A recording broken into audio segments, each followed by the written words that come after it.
The orgasm gap is the consistent finding in the research literature that when women and men get it on, the women are having substantially fewer orgasms than the men. As one example, in one study, 39% of women versus 91% of men said they usually or always orgasm during an encounter. Wow, quite a gap. Now, why is this happening? So many people will say, oh, it's because women's bodies were difficult, elusive. It's hard to make us orgasm. First of all, women are more likely to be orgasmic when alone than when with a partner. When alone, 95% of women orgasm easily and within minutes. And women are much more likely to orgasm with other women. What does this tell us? This tells us the problem's not our bodies. The problem is the way we do heterosexual sex. We are not giving equal importance to women's most erotic organ, most reliable route to orgasm, the clitoris. The most common misconception there is about orgasms is that women should orgasm from penetration alone, or that's the ideal way to orgasm. And that is such a myth. It is what we see in movies and porn, women having fast and fabulous orgasms from penetration alone. But in reality, the vast majority of women need clitoral stimulation, either alone or coupled with penetration to orgasm. And I'm not blaming men. Loud and clear, I love men. I'm married to one. I'm not blaming men, but we put so much more emphasis on the penis due to an overvaluing of male sexual pleasure and a devaluing of female sexual pleasure. It's due to patriarchal messages that men's pleasure is most important, but we really need to equally value women's and men's pleasure, and we really don't. To close the orgasm gap, we need to do several things. Let's talk about closing it culturally and closing it in individual bedrooms. To close the orgasm gap culturally, we need to call out false images. When you're watching TV and you see this scene where she's having this amazing orgasm from intercourse, call it out. We need to use the word clitoris loudly and proudly. We need to change the culture where our words and our actions reflect an equal valuing of women and men's pleasure. Now, to close it in individual bedrooms, we need good sexual communication so that we tell each other what we like.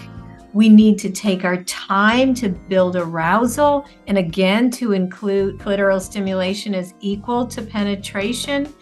And women themselves need to become more mindful. So many times, a woman will be in the middle of a sexual encounter and her mind will go away. Do I look okay? Do I smell okay?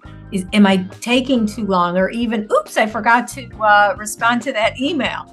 So to be orgasmic requires to be completely in one's body, which is mindfulness. Your mind and body are in the same place. A lot of times people will come to me and they'll say, I want to orgasm they'll use the word sex, but by that they mean penis and vagina intercourse.